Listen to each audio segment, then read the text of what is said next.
সীমা খুশি হয়ে বাড়ির দিকে চলে আসে আর মহেশকে সব কথা বলে।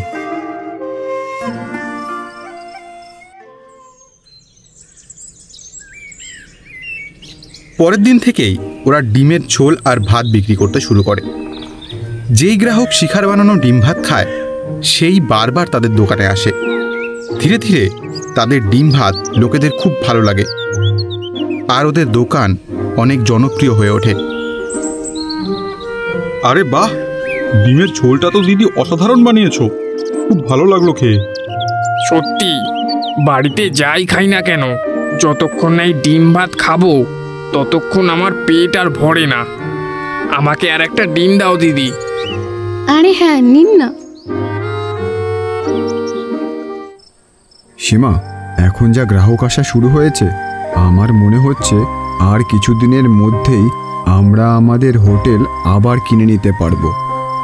আমার মনে হয় না সেই সময় তাড়াতাড়ি আসবে, কারণ আমাদের দোকানে গ্রাহক খাবারের স্বাদের জন্য নয়, বরং খাবারের কম দামের জন্য আসে। তুমি কি বলতে চাইছো? পুরো বাজারে এক প্লেট ডিম ভাতের দাম 40 টাকা করে নেয়, আর আমরা সেটা মাত্র 5 টাকায় বিক্রি করি। হ্যাঁ, আমাদের আর একটু বেশি লাভ করতে হবে। আমরা এত রোদে বৃষ্টিতে দাঁড়িয়ে থেকে এত পরিশ্রম করে এত কম টাকা রোজগার করি। আমাদের যদি আগের অবস্থায় ফিরতে হয় তাহলে আমাদের ডিম ভাতের দাম বাড়াতে হবে। তুমি ওই বুড়ো বাবার কথা ভুলে যাচ্ছ। আমার সবই মনে আছে, তুমি সব ভুলে যাচ্ছ। আমরা যদি এভাবেই চলতে থাকি, তারপর কোনোদিন যদি ওই জাদুর বাসনের জাদু চলে যায়, তাহলে আমাদের কাছে আর কিছুই থাকবে না। তুমি ঠিকই তো বলেছ, কিন্তু বুড়ো বাবার কথার কি হবে?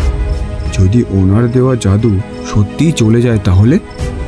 যদি আমাদের কাছে টাকা চলে আসে আর তারপর ওই জাদুও চলে যায়, তাহলেও আমরা ওই টাকা দিয়ে কিছু না কিছু করেই নেব। কিন্তু এইভাবে 5 টাকায় এক প্লেট ডিম ভাত বিক্রি করে সংসারে কিভাবে চলবে বলো?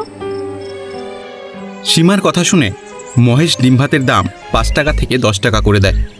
তারপরেও বাসনের ডিমের ঝোল আর ভাত শেষ হতো না। দেখেছো, বুড়ো বাবাও জানে আমরা আমাদের ডিম ভাতের দাম অন্যদের থেকে অনেক কমিয়ে রেখেছি। হ্যাঁ, আমরা অনেক কম দাম নিচ্ছিলাম। সব ঠিকঠাকই চলছিল। এভাবেই কয়েকদিন কেটে যায়।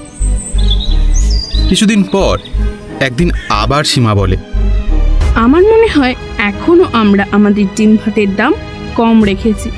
আমাদের 10 টাকার জায়গায় ডিম ভাতের এক প্লেটের দাম 30 টাকা করা উচিত।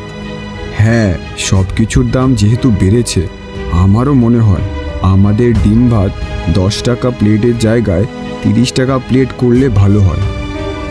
পরের দিন থেকেই ওরা ডিম ভাতের দাম 10 টাকার জায়গায় 30 টাকা করে দেয়। তা ওদের দোকানে এখনও খাবারের জন্য লাইন লেগে থাকে। এখন তো ওরা ডিম ভাতের দাম অনেক বাড়িয়ে দিয়েছে, তবু অন্য দোকানের থেকে একটু কমই আছে। আর তাছাড়া ওদের ডিম ভাতের স্বাদটাও তো খারাপ হয় না। হ্যাঁ দাদা, তুমি ঠিকই বলেছ। ওই দিন সন্ধ্যায় সীমা আর মহেশের জন্য বাসনে ডিম ভাত ছিল না। তারপর ওরা বাড়ি চলে আসে আর দুজনে এতটাই ক্লান্ত ছিল যে ওরা কিছু না খেয়েই শুয়ে পড়ে।